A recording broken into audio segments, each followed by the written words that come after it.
was 10 years old, my favorite television show was That Girl. Marlo Thomas had all of those outfits, and you knew she was in love because her boyfriend followed her with his camera everywhere she went. His eyes were full of her. She was all he could see. And that was love. And I watched that on TV. And I didn't learn about love at home. I didn't learn about falling in love. But once, I watched my mother as she kissed the neighbor man. And she looked over at me, realized I was watching, and her face was stricken. And she saw me then, and I felt that horror. There was something bad about this moment. The rest of the time, she didn't really look at me. She was busy counting her pills, the ones that kept her from having a nervous breakdown. She was busy reading Ladies' Home Journal and pacing our apartment. So she didn't really notice that I spent a lot of time with my best friend, Lane the Bean. She was the Bean because she was tall and lanky, so skinny. And I spent a lot of time in her neighborhood. And then Bobby Rott moved into the neighborhood. And he talked to Lane the Bean, and he talked to our friend Julie. He talked to Julie's big brother, Jimmy, who was so old. He was 12 in 7th grade, and he was like the leader of everyone.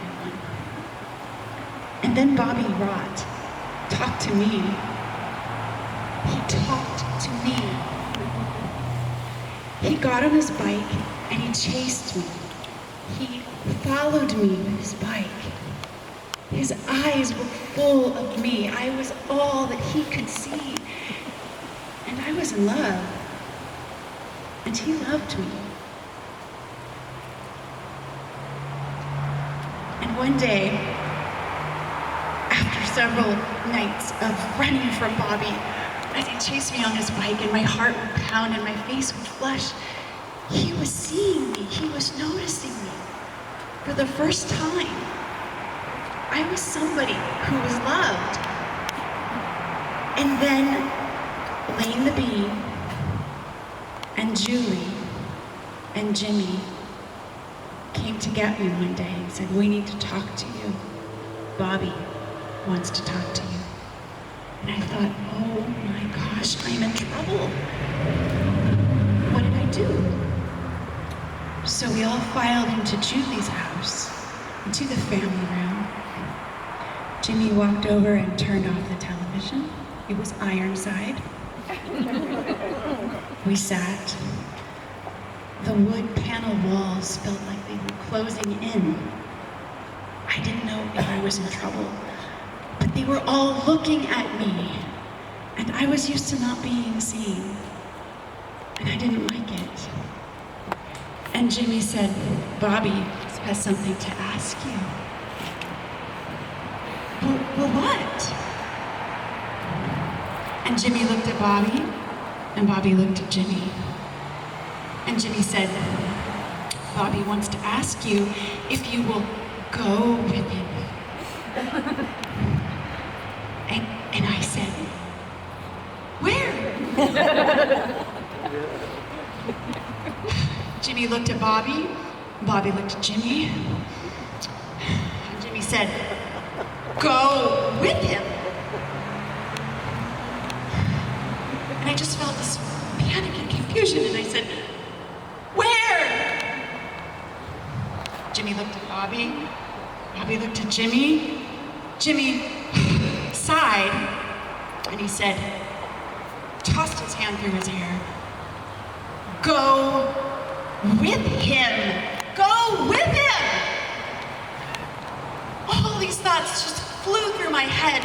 Did he want me to go with him to visit his grandmother in the hospital? Was she dying? Did he want me to go with him to school to talk to the principal about his failing grade in math? Did he want me to go with him to the haunted house that was at the end of the neighborhood. And I didn't know what to say. I didn't know anything, and they all knew what they were talking about. And I felt so ashamed, and I wanted to go back to being invisible.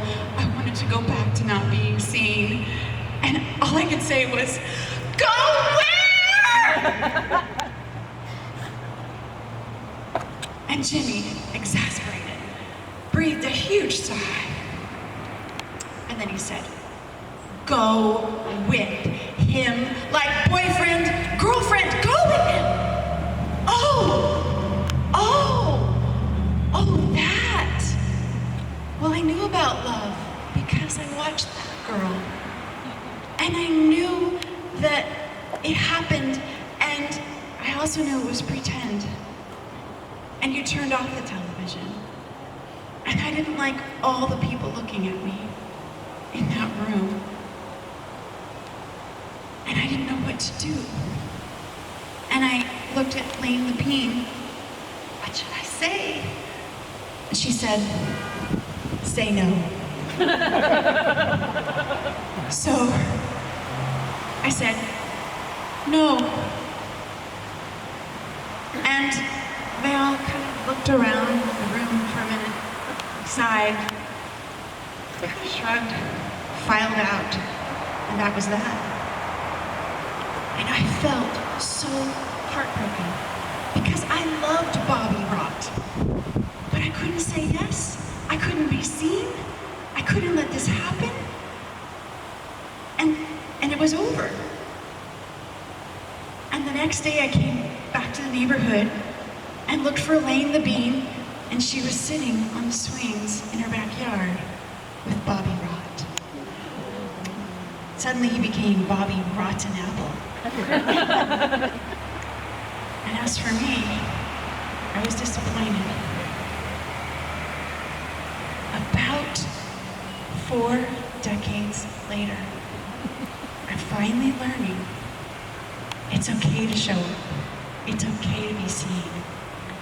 Love requires that. I also learned it's okay to ask questions. It's okay not to know things. You are not expected to know how love works. You can ask those questions. And I also learned if you love somebody, you never need to ask permission. Thank you.